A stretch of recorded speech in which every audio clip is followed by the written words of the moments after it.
reclamando más medidas, no solamente la eliminación de estos impuestos. Una puntualización, no habla la ministra de eliminación, sino de suspensión de este impuesto, el 7%, por un plazo determinado. Muchos y muchas de vosotros y vosotras estaréis pensando, bueno, pero ¿esto qué va a suponer en la factura? Lo que queréis saber es cuánto vais a tener que pagar, que por cierto, el precio de la electricidad está en máximos históricos. María Ortiz es técnico del mercado eléctrico. María, muy buenas tardes. Hola, buenas tardes. Lo que acaba de decir la ministra Teresa Rivera, ¿esto cómo va a repercutir en nuestra factura de la luz? Bueno, pues este impuesto que se plantea suspender es un impuesto indirecto que afecta a la factura de la luz. Por tanto, sí que se verá reducida la factura o debería reducirse. De todas maneras, esperemos que se implanten otras medidas más directas a la factura de la luz, como es la reducción del IVA o incluso la eliminación del impuesto eléctrico, que esto sí supondría una reducción directa de la factura de un 6%. Hablas del IVA, María. ¿Cuánto nos cobran de IVA por la factura, por la energía eléctrica? Actualmente es un 21%. El 21%, que es un tramo de IVA para unos productos, no para los productos de primera necesidad, ¿no, María?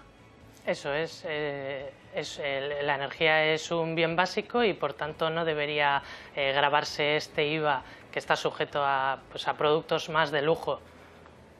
Claro, unos y otros opinan y algunos dicen, claro, pero esto lo que va a suponer es una reducción de la recaudación en las arcas del Estado. Es decir, que si se aplica un IVA más bajo, menos recauda el Estado.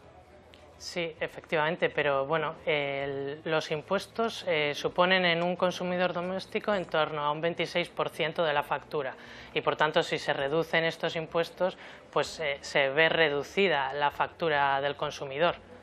Oye, antes estábamos hablando, María, de la escalada, podríamos decir, de precios de la energía eléctrica, ¿verdad? Vamos a poner aquí algunos datos que son significativos, lo vamos a ver, y es que es la tercera vez en un mes que en un mes sube la factura de la luz y supera el récord anterior. Hoy, concretamente, el megavatio hora nos va a costar 75,93 euros. Fijaos, el 12 de septiembre se marcó en rojo porque en aquel momento era el tope, el 75,39, bueno, pues ya se ha superado. El 5 de septiembre tocó el máximo anual con un precio de 74,58. Claro, María, entre las medidas estarían las de intentar que este precio no subiese de esta manera. ¿Esto cómo se hace, María?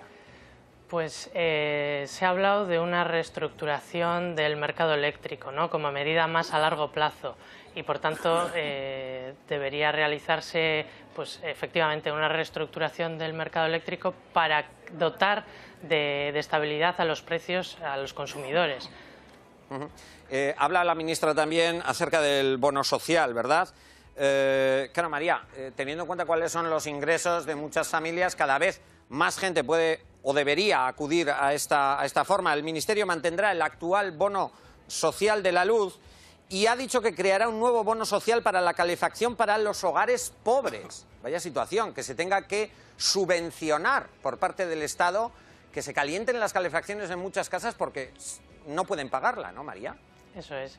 De hecho, bueno, el bono social actual no se ha visto afectado, ¿no? Muchas familias se han visto afectadas de no poder optar a él, ya que ha habido una reestructuración. Bueno, el gobierno anterior hizo una reestructuración en el bono social y que ha eliminado a muchas familias de poder optar a esa reducción que supone entre un 25 y un 40% de la factura. María, hay ahora mismo mucha gente escuchándonos, mucha gente preocupada por el precio, por lo que va a tener que pagar de factura al final del mes.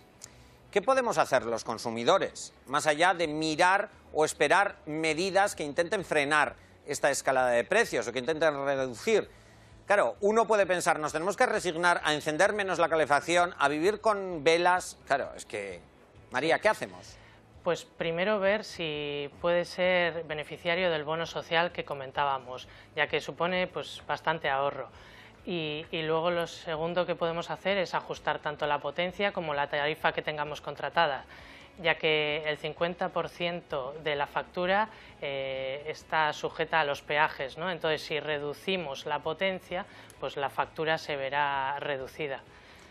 Con esas medidas, ¿supondría un tanto por ciento de ahorro importante en la factura? Sí, puede suponer un ahorro bastante importante, ya que pues vemos que muchos consumidores domésticos pues tienen una potencia muy superior a la que necesitan y que pues no tienen discriminación horaria, y poniéndose una tarifa con discriminación horaria también podrían reducir bastante. Y luego, cómo no, pues comparar precios, ¿no? y ver cuál es la mejor oferta. La gente sigue opinando, María. Eskerrik asko, gurekin izateagatik. Eskerrik asko a vosotros. La gente sigue opinando en el